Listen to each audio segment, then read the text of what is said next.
Good afternoon, everyone. My name is Jennifer Bauer. I'm the Chief of our Personnel Programs Division here within the Air Force Lifecycle Management Center, and I'm joining you today from Wright-Patterson Air Force Base in Dayton, Ohio.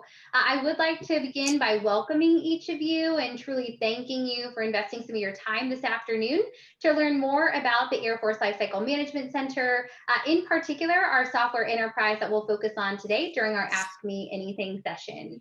So the Air Force Lifecycle Management Center is headquartered at Wright-Patterson Air Force Base in Dayton, Ohio.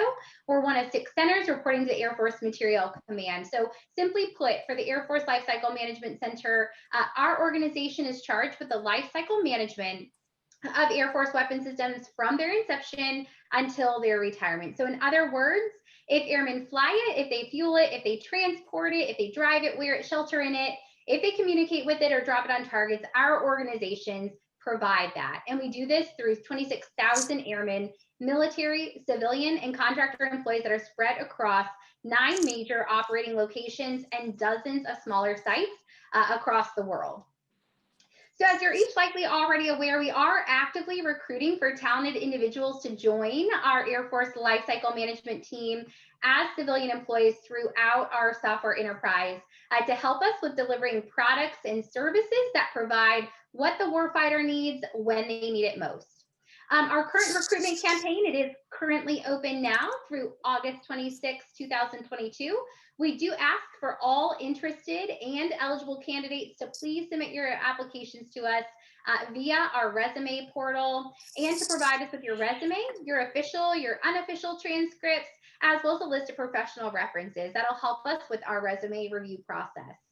We do have a limited number of opportunities that are available at this time for immediate fill. So please know if you don't hear from us in the next several weeks, your resume will remain on file with our recruitment team to consider for additional opportunities as they arise.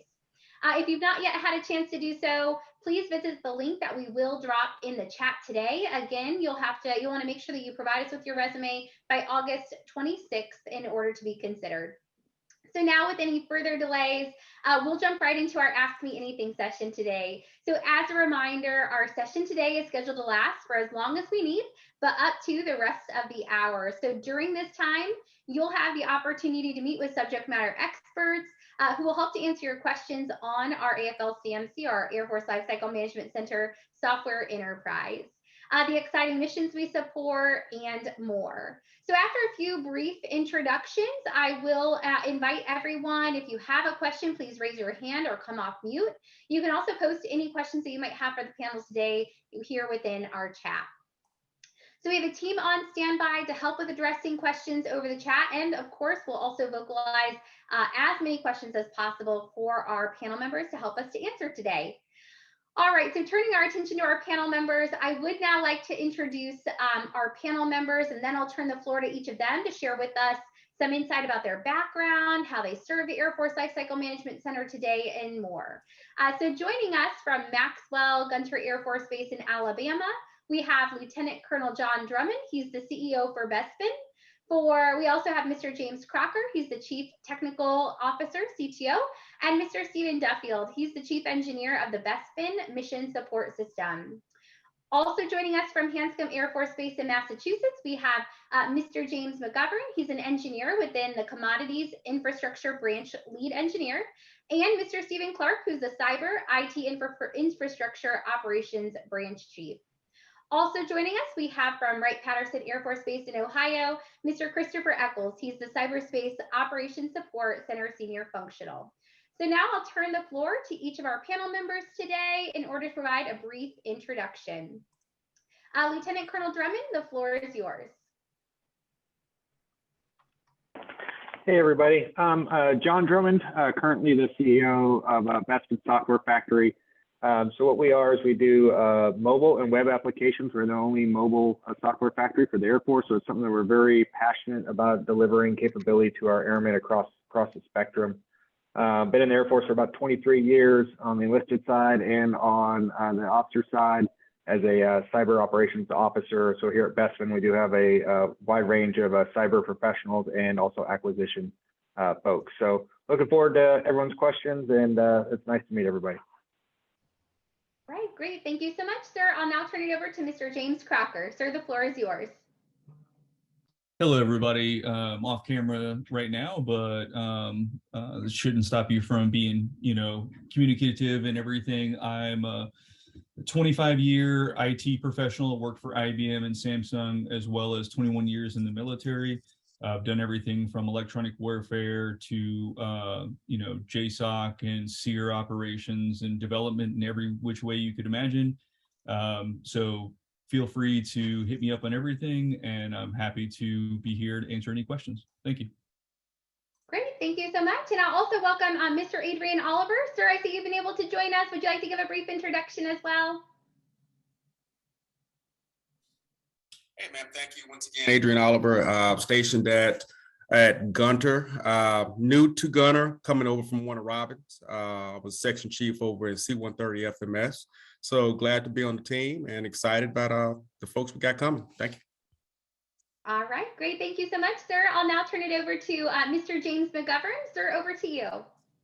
Thank you. I'm Jim Mcgovern, the branch lead engineer for Enterprise Cloud Services. I'm here because we have several openings in the Cloud One program where we provide hosting cloud services to customer-oriented programs such as Vestment. So you can ask us anything about hosting. All right, great. Thank you so much, sir. I'll now turn it over to Mr. Stephen Clark. Sir, over to you. Hello, everyone. My name is Stephen Clark. I'm here in the Boston area with Jim Mcgovern. I'm the branch manager for HNIA, which the division manages IT solutions and cybersecurity solutions for every airman to be connected throughout the United States Air Force. Looking forward to hearing your questions. Over. Great, thank you so much, sir. And I'll also call on Mr. Steve Duffield. Sir, over to you. Hey, good afternoon. My name is Steve Duffield. I'm the Chief Engineer for the Mission Support Systems Division and within the PEO BES here at Gunter Annex in Montgomery, Alabama. In our division, we support over about 30 web-based IT systems, including contracting, weapon systems planning, and medical, just to name a few. So, and I have like over 30 years experience. So welcome this afternoon. Great, thank you so much, sir. All right, now I'll turn it over to Mr. Christopher Eccles. Sir, the floor is yours. Great. Good afternoon, everyone, and thank you for this invitation. So really, I wanted to talk, and it's great to be on this panel with these other distinguished members representing the other software factories across LCMC. Just here to mostly talk about what we're doing within Kessel Run. You may have heard of Kessel Run, located in the Boston area, one Beacon, and also at Hanscom Air Force Base. And that's the motto there is code, deploy, and win. And it's the opportunities we have there from a variety of different positions, everything from customer engagement, software tech product managers, and we also have solutions architects, software and product designers as well. And our mission there really is to develop it's a scalable software factory using agile competencies, where we also architect, manage, manufacture, and we also deploy those throughout our AOCs, across the United States in support of their military operations. So looking forward to any of your questions you have. And we don't have someone directly here from KR, but we'll take back any questions you may have, and then we can do some follow-up. So looking forward to your questions. Thank you. All right, sir, thank you so much. Well, I'd like to thank all of our professionals joining us from across our software enterprise today. Really appreciate all of our panel members being here. We will jump right into questions. I see within the chat today, we already have participants that are asking questions. We've got some that we collected up front as well, so I'll go between both of those. So first, I'd like to start with the simple question of, in simple terms, what is the software enterprise in LCMC, and what kind of work does the AFLCMC Software Enterprise do? I'll pause here. Is there anyone from either Bespin, Mr. Eccles, anyone who'd like to jump on that question first? Jennifer, it can be a multiple of things, as Colonel Drummond indicated, with what they're doing at Best Spend, some of the mobile apps we're doing with Platform One there at HNC as well, and then what we're doing within Kessel Run. So I'm going to have to use an engineering response. It depends on which one of these, with regard to the type of mission or the opportunities that you have. So each one has different responsibilities that they're providing to the warfighter. But it would depend on those specific areas. But with regard to the Air Force software or software factory enterprise as a whole, our engagement is to work directly with the warfighter, with that stakeholder, and building the capabilities to support their mission so that they can be that much more successful. I'm open to others for their thoughts. Over. Yeah, to carry on to what Mr. Eckel said, so the software factories cover a wide gamut. Most of them are functionally aligned to a community. For example, Kessel runs AOC, and they're focused in that kind of environment. And so they all have a very similar flavor of DevSecOps that they employ. Now, the backend that they use may be a little different. They could have an agnostic versus a native approach, but they all kind of have the same variants, just focused on a different functional community, with the exception that Bespin is focused on all mobile application and cloud native. So that is a little bit different, and we're across all functional areas where we are, because mobile doesn't reside in one functional owner's portfolio. It really is across enterprise capability. So they're, all following that DevSecOps reference architecture, all kind of, marching to the same beat with our things, and we share a lot. We have a strong software factory consortium that we all work together and meet quarterly on essentially using the best of breed from each one of us and ensuring that we're not duplicating, but we're actually strengthening between each other. So there's a lot in there that is overlap, but we are brothers and sisters in arms, all driving to make better software that is all heavily user focused and not built by somebody in an ivory tower. Over.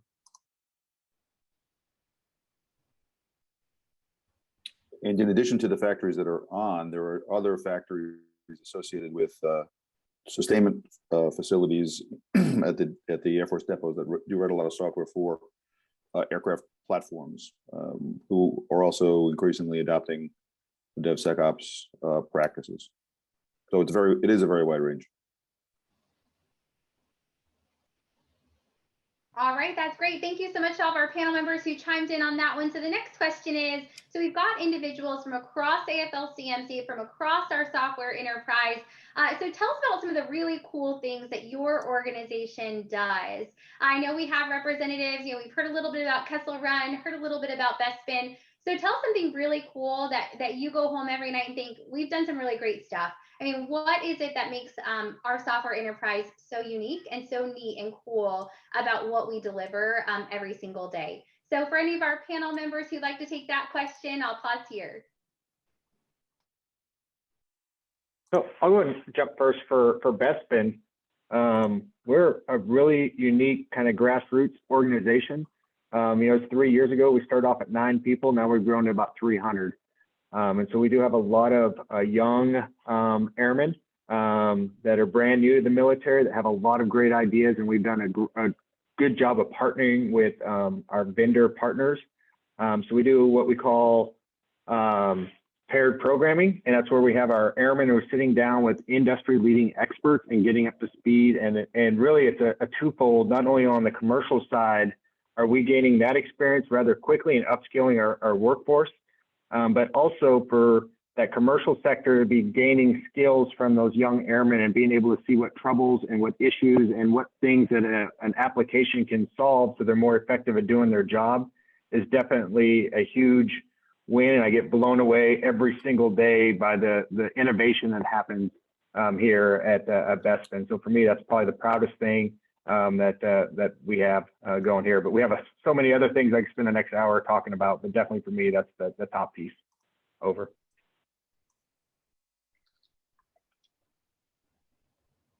Great. Thank you so much for that, sir. I'll pause here just to make sure I don't step on anyone else who might like to chime in on that. Mr. Eccles, I see you've come off. Copy that. And for this environment, in terms of things we can actually talk about, really the folks that are at Kessler One, in terms of what they're delivering, it's capabilities, and yes, a lot of it can be very exciting and I'm gonna call it very sexy. Maybe not in the James Bond or arena, but we're revolutionizing the overall software acquisition process. So ensuring that from the time that stakeholder, and we mentioned earlier about our support for the AOCs and within the Air Combat Command, and what we're doing downrange, things that we're actually supporting in the current the situation in Europe, and how we're supporting that across the board, and our folks. So we've been there. We were also instrumental about a year ago during in supporting U.S. Transcom, part of the airlift of bringing home a lot of the Americans and the Afghans that were there when we were closing down the operation there in Afghanistan. So those are types of things, some of the types of things that we're doing. But one of the key things that we've done since the startup in 2017 is how we're just overall revolutionizing that whole process, getting the product to that stakeholder, but they're engaged in the process. So just was mentioned earlier, it's not being developed by designers and then here you go. They're part of that team, and that in itself is something very, very unique in the software acquisition process. Over. Great. Thank you so much, sir, for that. Any other panel members? Yeah, I think I'd like to add on that some of if you want to look at that, some things that we do that's cool. I think the biggest cool thing is that we do support the warfighter, and we provide them war-winning capabilities to give them that competitive edge. So I think that's, at the end of the day, knowing that there's men and women out there fighting and that we're providing them tools to help them win is kind of cool in itself. Over. Yeah, sir. Thank you so much for that. Now, I do also see one of our panel members, Mr. Crocker. I see you have your hand raised. Did you want to chime in on this question? All good, ma'am. I left it up. Sorry. Okay. All right. Thanks so much, sir. All right. I'll pause here for any other panel members that want to chime in on that question before we move on to the next. So for Cloud One as a infrastructure provider, our cool stuff is that we help support the different factories. We've got about 4 of them now, and all the things that they do for their customers. All right, that's great. Thank you so much, sir. All right, I do see that we have a question in the chat, so I'll go ahead and read that aloud, and then I'll get to, I believe Ms. Johnson has her hand raised, so I'll call on her next. So the first question we have in the chat today, regarding mobile apps and web apps, are the apps developed business apps generally used by government civilians, or mobile web apps used by servicemen and women in their day-to-day tasks to complete their mission? So would anyone like to take a stab at that question from one of our participants today? Yeah, so I'll go ahead and chime in on that, since that seems to be directed at Bespin, and then Guido, you can definitely chime in over me as well.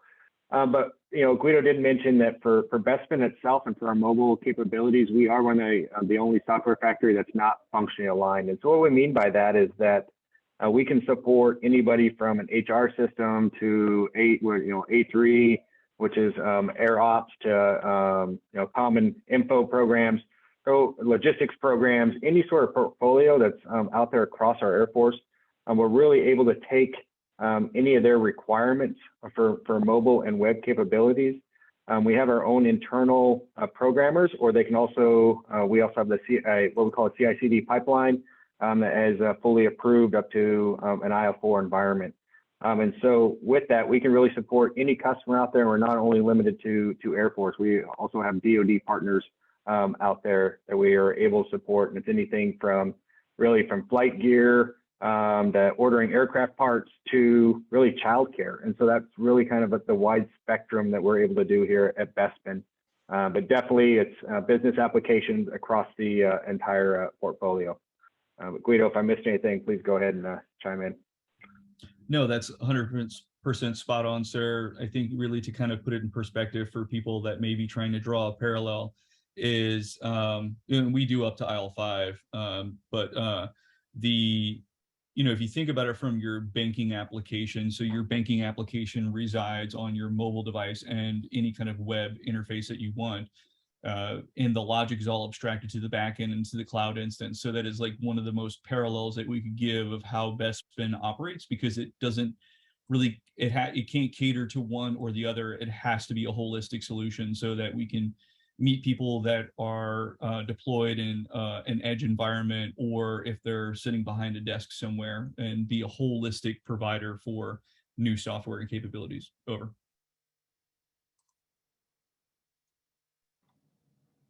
All right, great. Thank you so much for those responses. I will now pause and I'll turn to, I see Miss Johnson, you have your hand raised if you'd like to go ahead.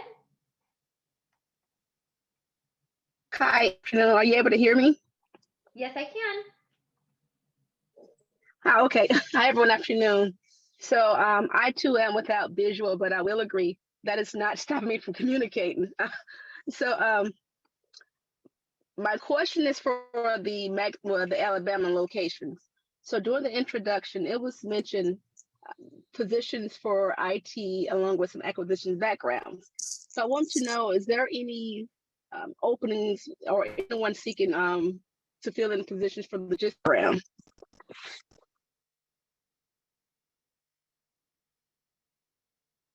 Can you repeat the last part? Oh, I was just going to say, I think I missed that last part of your question, if you don't mind repeating that. So I want to know, for the Alabama locations, is there anyone seeking to fill positions with logistics background?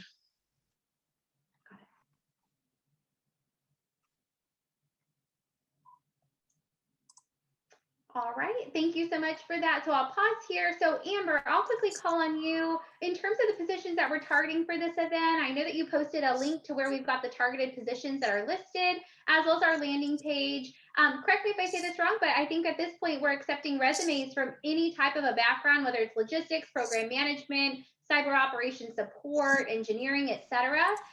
We have vacancies at any given time where we need to have that strong bench of resumes and candidates in place to fill those vacancies as they arise. So Amber, for you, just real quickly, I assume we've got that link posted.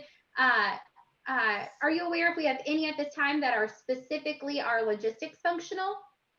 They may not be specifically for logistics functional, that Johnson, in terms of what, and I'm putting on my senior functional hat, because my responsibility is the organized training and equipping of the entire workforce.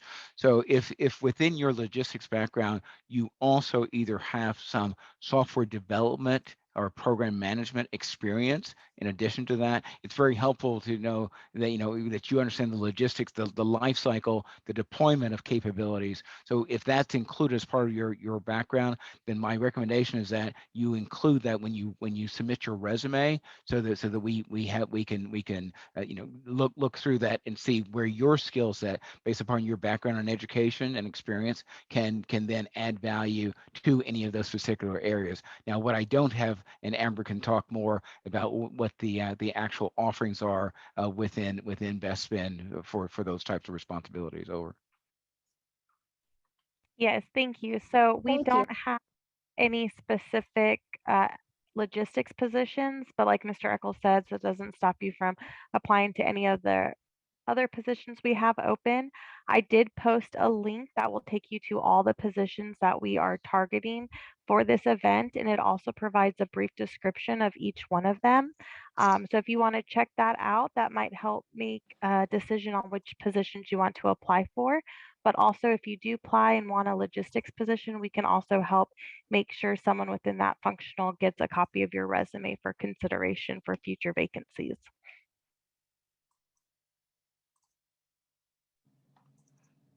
All right, great. Thank you so much, Amber, for chiming in. Also, Mr. Eccles, thanks so much for your feedback on that question. I see that we have some more questions that are posted in the chat, so I'll read the next one aloud. The question is, are you seeking entry-level candidates, or are you currently looking at filling positions that are more mid or senior level at this point? So for anyone joining us today, if you'd like to chime in on the types of candidates that you're seeking in terms of career level, I'll pause here for anyone who'd like to share their response.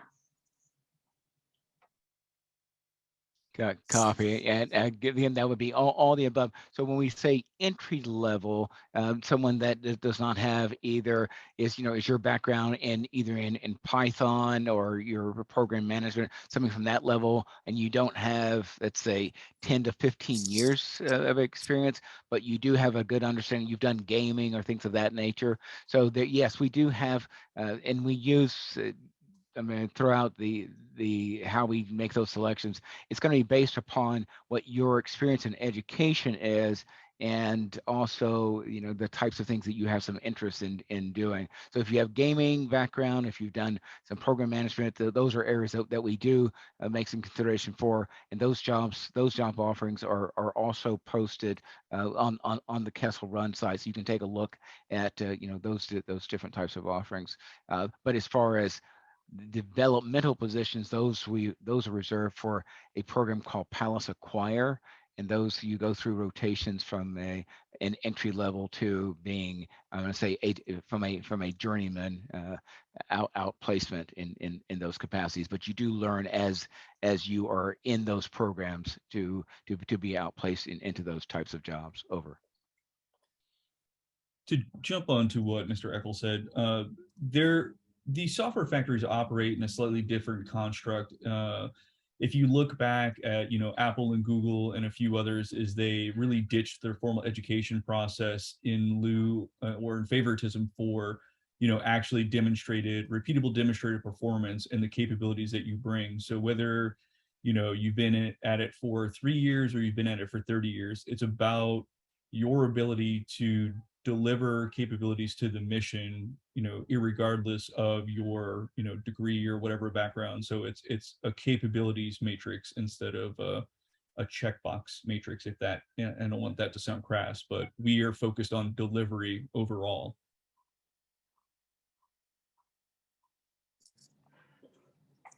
Great, thank you so much for that. Let me pause here and just see if we have any other panel members that might like to touch on that topic.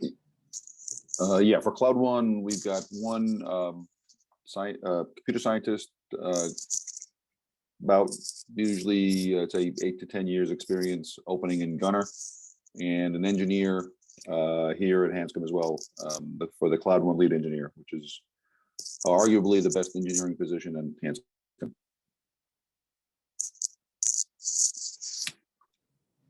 All right, great. Thank you so much for that. Okay, so let me take a look in our chat.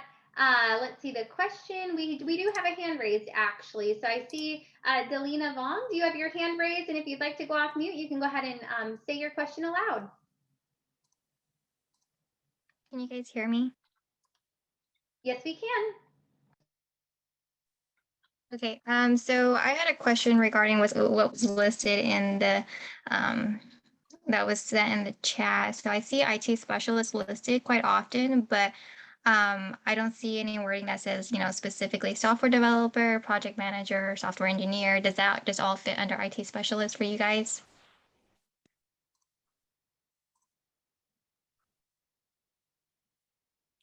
So some of the very quickly. Oh, go ahead. Yes. Some of the career fields have more leeway than others. So Ms. Vaughn, yes. So not to get into the whole process, within the career field that you would possibly be entering in, and it's under the 2210 career field cyberspace operations support. And within that, there are different parentheticals. Everyone, for the most part, is an IT specialist, but then you have specific areas that you would fall under. And so within, for the software development, you could be an app software person in there, but you're still an IT specialist. So it's not to be confusing with someone who is working on the network or doing computer repair. And that's something that we can't fight. That's OPM's designation, but within the career field itself. So as Amber indicated, if you would look more at the description of the offerings that we have, and that could better address the area that you're considering applying for. Over.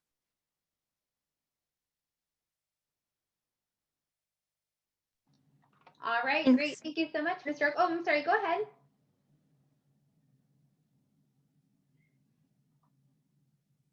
All right, I'm sorry. I thought I was stepping on someone who's getting ready to speak. Okay, so we have, I have another question for the panel at this point in time. So I've heard us talk about some of the different types of work that can be done. One question we often hear about is, are there certain types of programming language that someone needs to have experience or background in?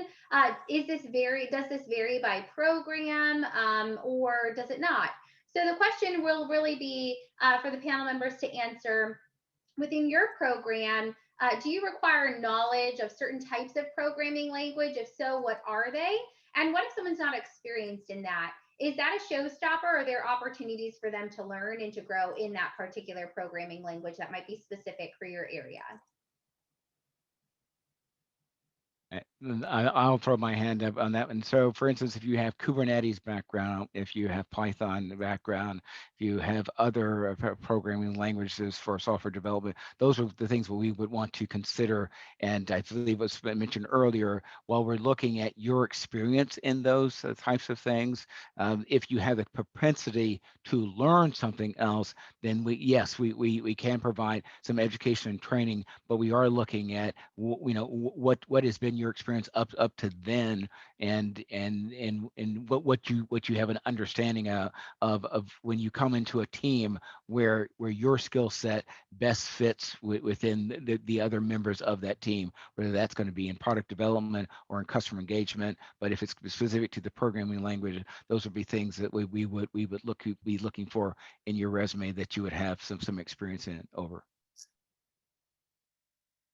A lot of the software languages are commonly used through the software factories are React and Go, Java or Node backends. For your mobile environment, you're looking at Flutter, React, Swift, Kotlin, Java. Those are all very, very common. And then to reiterate, any kind of platform or cloud enablement, from a coding standpoint as well. So your Pythons and other stuff. So all of that is highly sought after and common use. But that doesn't mean that if you know another software that is very similar, that you'd be discredited, because you can know one language, you can jump in, and a lot of times you'll be able to go from one to the other, unless it's COBOL. That's a hard one to jump from, or C or something, but still there's a lot of overlap. Over.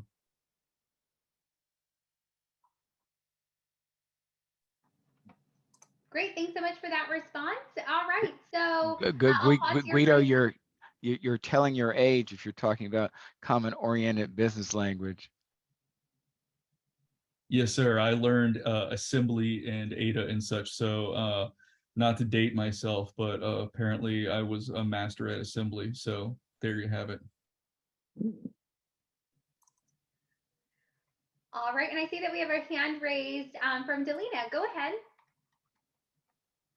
Hey, I was just wondering, how has the Air Force Lifecycle Management Center Software Enterprise influenced other military branches? I've worked with Platform One recently within the year, and I really enjoyed working with them. But I feel like so I'm in the Navy right now, well, government civilian, obviously, and I feel like they are trying to stand up their own software factory. But I feel like there could be a lot of lessons learned from the Air Force that already has one stood up. How are you guys influencing other branches, or if you guys are? Yeah, so from the software factories, that consortium that I was talking about is active. That branches across Army and Navy. We have active members on those services, as well as a few OSD members. So it definitely is very cross-cutting between the services. Okay, and then so when you say it's cutting between the services, you guys also service whenever you guys build like web apps or mobile applications, you guys do that for other military branches, not just the Air Force? Correct. For example, we're working on enterprise-wide across all of the services, working on mobile authentication capability. that is federated across all of the Active Directories and such to be able to log on to secure environments with your personal or government controlled device, as well as, for example, Digital University. Digital University is all the way up to the Deputy SecDef Kathleen Hicks level, providing capabilities to multiple functional owners regardless of service. Over.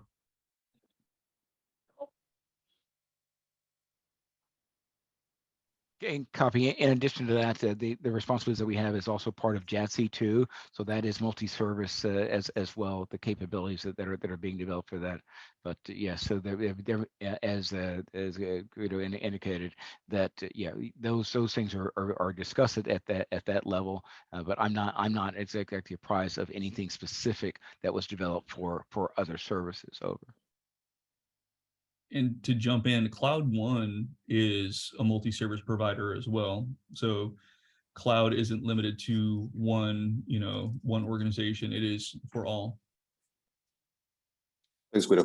Yeah, that's true. And the customers that we support are themselves providing the solutions for their end users. So it's an indirect support to say an Army end user, but it is there.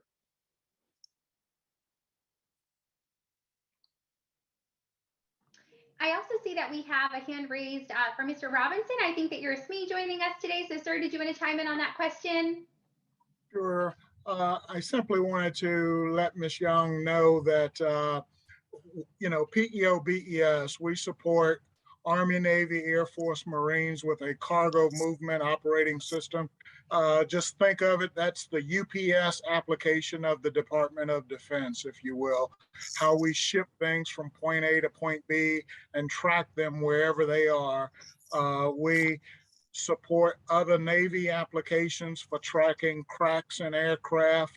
That there's a number of joint applications where the services collaborate, where in some cases we take software from the Navy and we deploy it for Air Force use. In other cases, we develop the software and give it to the other services so they can deploy it. We work with other agencies as well, the Defense Logistics Agency, the Defense Finance and Accounting Service. So those are not other services, but they are other elements within the Department of Defense. So there's healthy collaboration within the PEO Business Enterprise Systems portfolio.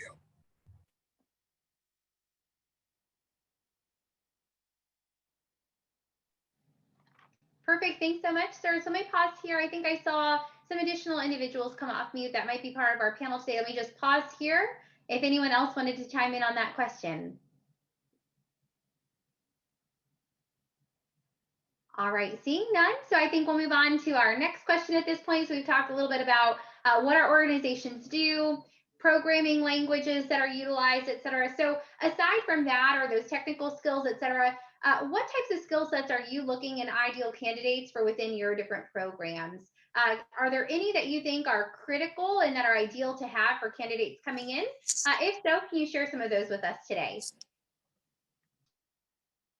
So I'll jump in there. So human-centered design, UX researcher, UI visualization, all of those kind of HCD pieces, any kind of data fabric, transactional kind of cert pieces of being able to democratize data from any kind of environment, whether it's brownfield, greenfield, locked in a silo, being able to be flexible and understand critical thinking. So being able to constantly assess and revector based off of, the changing environments is another huge thing. There are people who are super brilliant. I'm just gonna give it my past working with NSA.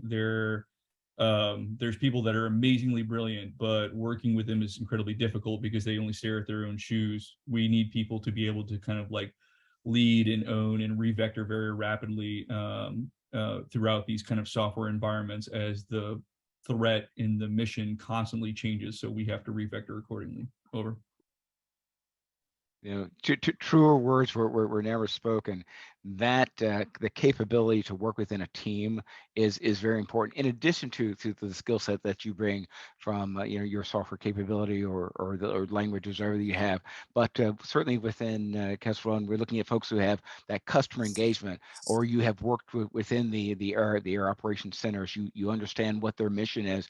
So the more experience that you have had, or the background you have working with the warfighter is important. But also, if you understand just those overall processes in terms of agile software, DevSecOps development, if you understand that as well, then that's key to us also. So if you're a tech product manager, how are you going to be able to deliver those capabilities to the warfighter?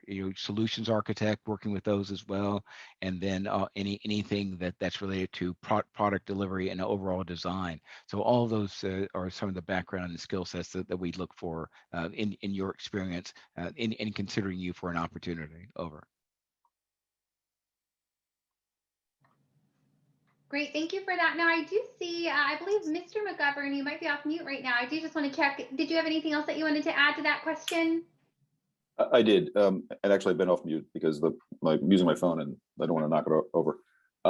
Yeah, like I say, for the Cloud One personnel, we would look for people who are technically very good, but they also need to have a kind of a broad range of abilities to ingest new materials, because we have a very fluid environment. They have to be able to put things into context from a fine level of detail up to a very high macro level picture without losing the thread between the two.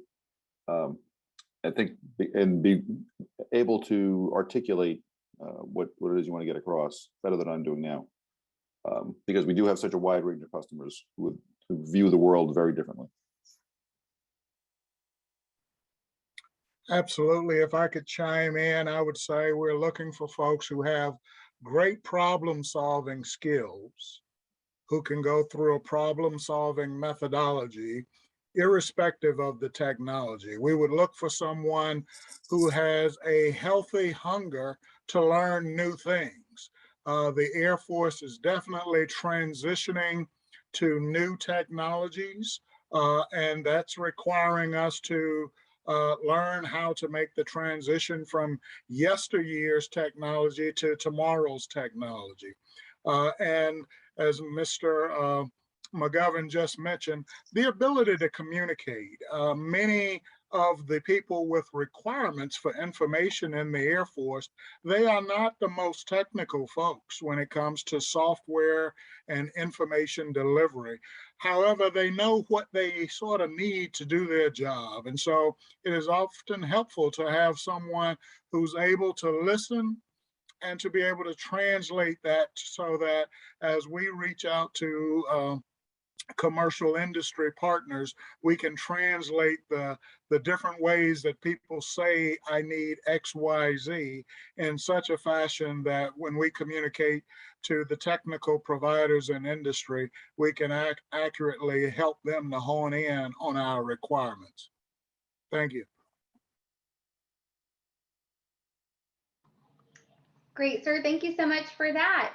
All right, so I do see the next question in our chat is with regard to the direct hire authority. So I'll take that one very quickly. The question is, can you talk a little bit more about what is a direct hire authority? So a direct hire authority, it's an alternate form of competition. It's a special kind of hiring authority that's provided to us in order to help us fill areas where we have shortages of candidates or critical needs. So it allows us to go outside of USA Jobs in order to identify candidates to fill our positions, and then use this alternate form of competition in order to appoint individuals into our positions. Oftentimes, this is individuals outside of Air Force, but it can also be used for internal individuals within Air Force already. So really, it's just an alternate form of competition.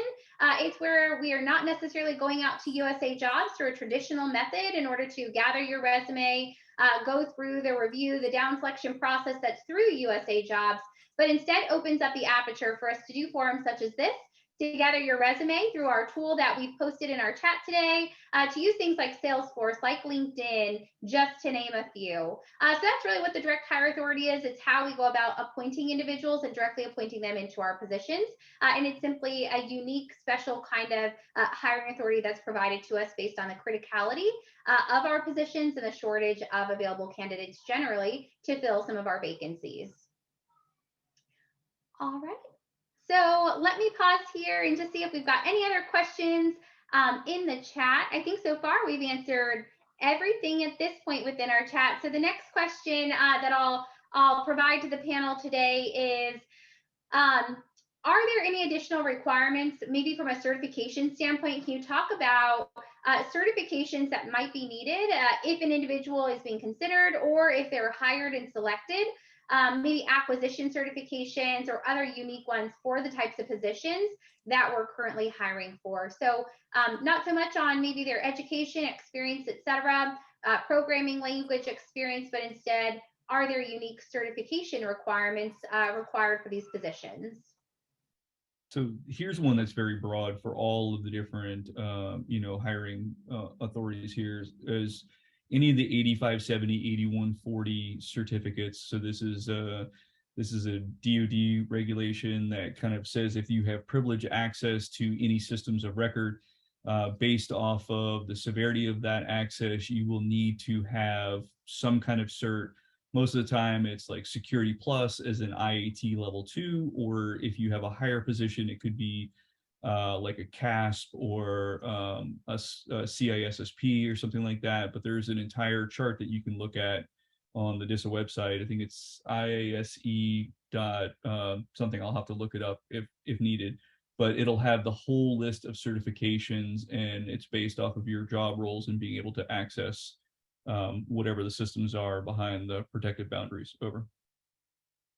Yep. Yeah, ditto to what we were saying. Yeah, that DoD 8570, 8140, and that's based upon your elevated privileges that you can work on the network. If we're looking at anything related to the risk management framework, so having that Sec Plus or CASP or CISSP over. But those are the specific ones. Anything else that you would have that you could have had would be, if you had an acquisition background, certainly any certifications you have, either a PM or SPURDY or any of those Defense Acquisition University, but then you would have already been part of either the Department of Defense or another service. Over. And because this hire is focused in the software ecosystem of the Air Force, I would say anything in the commercial industry, if you have a CISSP certificate, any sort of Oracle certificate, if you've been working with databases, Microsoft certificates, anything that speaks to your qualifications on the newest technologies that are available. If those certificates are current and still valid, they haven't expired or anything like that, I would make sure that you cite and reference those as you apply for any of the jobs for which you have an interest. Thank you.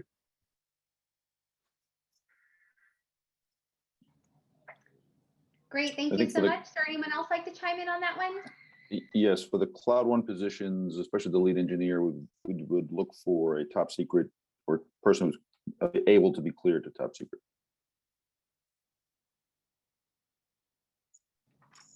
All right, great. Thank you so much, sir. Appreciate that one as well. All right, so one last question, and then I'll turn it to members of our panel to give some final closing remarks before we close out our panel for today, since we're coming in on the 1 hour mark very soon. So the question is, so we know that there are positions available at a variety of locations in a variety of different programs within our AFLCMC software ecosystem. So when we consider that, just want to ask and make sure for our candidates to understand, are there opportunities to move about those positions? For instance, is it possible to begin, for instance, at Maxwell Gunter, but move to the Boston area, for instance? Are there opportunities to rotate that maybe make working for the Air Force Lifecycle Management Center in the Air Force a little different than maybe the experience that our candidates may have outside of Air Force service? So I'll pause here if any of our panel members would like to talk about mobility to move around positions within the software ecosystem.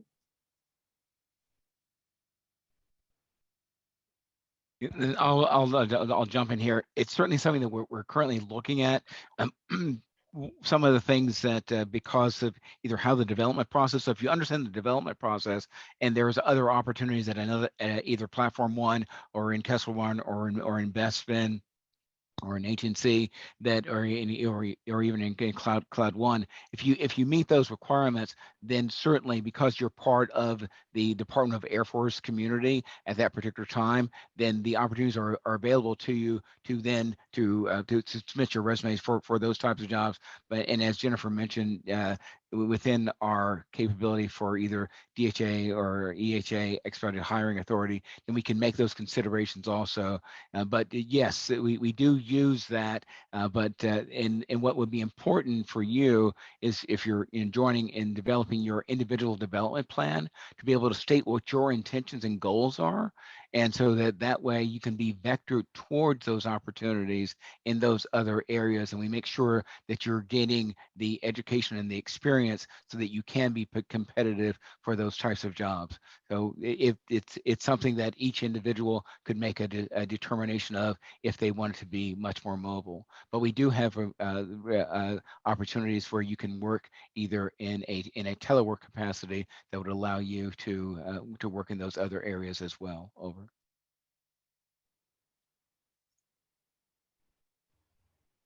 All right, Hey, great. Thank you so much. Jennifer, Go ahead. Hey, Steve Clark.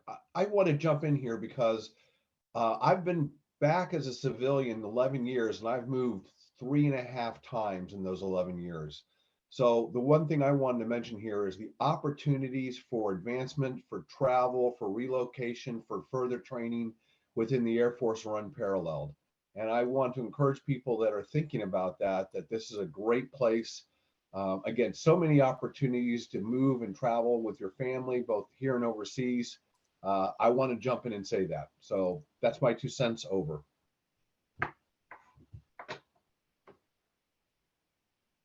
All right, great. Thank you so much for that. All right, since I know we have several panel members that are joining us today, we have about 5 minutes left. So from here, what I'll do is I'll just open the floor by location, actually, and just open the floor if anyone has any final remarks for our candidates that are joining us today. So we have had several subject matter experts on the line sharing with us their experience, their perspectives on these topics. So let me first start with our Maxwell Gunter teammates. Would anyone does anyone have any final closing remarks for any of our candidates joining us today?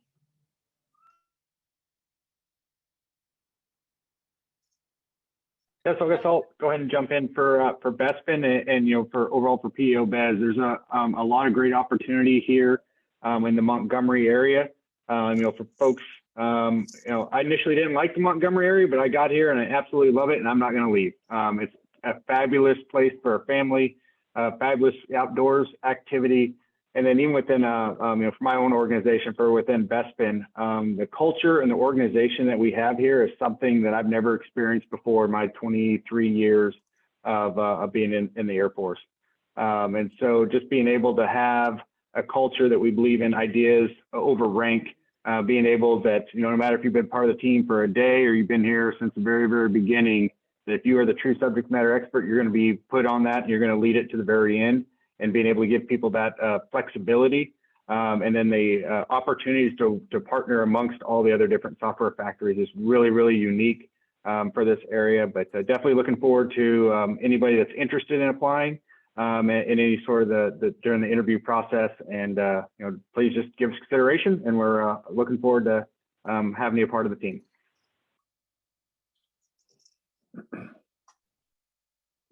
All right, sir. Thank you so much for that. Now I'll open it up for any of our subject matter experts joining us today from Hanscom Air Force Base. Anyone have any closing remarks for the group today? So I'll just jump in and talk about Boston because I'm not a native Bostonian. I've moved here, and I got to tell you, I love it. We have everything there is to have here in Boston. We have winning sports teams. We have culture. We have history. We have mountains. We have beaches. And we have a really fantastic team at Hanscom Air Force Base. Fantastic people that are doing great things for the Air Force. Again, I was afraid to move up here from Washington, D.C., but I'm kind of like the individual from Montgomery. Now that I'm here, I will never, ever leave. And in about 15 minutes, I'll be on the beach. So stew on that. If anybody has any questions, happy to answer it. Over. So All right, great. Thank you, sir. Oh, go ahead. So one of the big things, the software community is a very rapid community. All of these software factories and these agile organizations operate a lot like industry. Actually, we take a lot of our playbooks from industry. So don't think that you're going to come in one of the software factories like Kessel Run or Bespin and be like, sweet, we're going to do part days and we're going to just, push out a piece of software a year. No, it's like, it is constantly, you're always changing, assessing, moving, working with warfighters, traveling all over, as some previous members had said. But it's having a real hunger for delivering solutions that save our airmen, soldiers, sailors, Marines, all of them. The headache and the time is really where it's all at. And so it's very high paced, but it's super rewarding at the same time. Over. And if I could speak for PEO BES, I would say we run the systems that run the entire Air Force. So you could come to work on Monday and you could work for a system where, in order for almost everybody in the Air Force, that's all 740 something thousand of us, depending on how you count and whether any Air National Guard and reservists are on duty that week. You could be a part of a team that's delivering the capability that allows all of them to connect to the Air Force network. Then you could get down to a system where there's only a handful of people that use the application, but it tracks every dime or dollar that we go forward through Congress to ask the Air Force to put into the Air Force budget, right? There's not a single part of the Air Force where we don't have an application that touches it and it affects the success of that part of the Air Force mission each and every day. So when we say we run the Air Force, BES is where it's at. Great, thank you so much for that, sir. All right, now for anyone joining us today from Right Pat, Mr. Eccles, any closing comments from you? Well, certainly, and I appreciate all of those the local applause for the specific areas. But just speaking on just behalf of all of our 9 locations and throughout the Air Force Lifecycle Management Center, you really want to join a team that really encompasses all of the Air Force culture and the things that we adhere to in terms of service before self, excellence in all we do, and integrity first, and looking at how everyone is treated within those environments. I was on a hiring panel today for Castle Run, and of the number of members that are that are submitting their applications to join that team is because they've heard about the great things, not only that's it's being done there, but about the people. And that is significant, and it really, testament in itself. And I can't say well enough about the fact that people that join it, they go out and they recruit others who, and I can tell you, they're making a lot more money than they were making before they joined the government. But they want to serve their nation, and they want to be part of being able to the solution to revolutionize the Air Force software acquisition process. So if that's what you're interested in, we welcome you to submit your resume and join the team. All right, great. Thank you, sir. All right, well, we're all out of time at this point. I just want to say thank you to all of our panel members who have joined us today and spent this hour answering questions, sharing your perspective, your experience, helping to share information with candidates, etc. I'd also like to thank everyone who's joined us, who saw the advertisement, decided to dial in and tune in, ask some questions, and listen to us share some information about the Air Force Lifecycle Management Software Enterprise. So on behalf of AFLCMC, I'd like to thank everyone so much for joining us today. I hope you all have a great evening. Thanks again.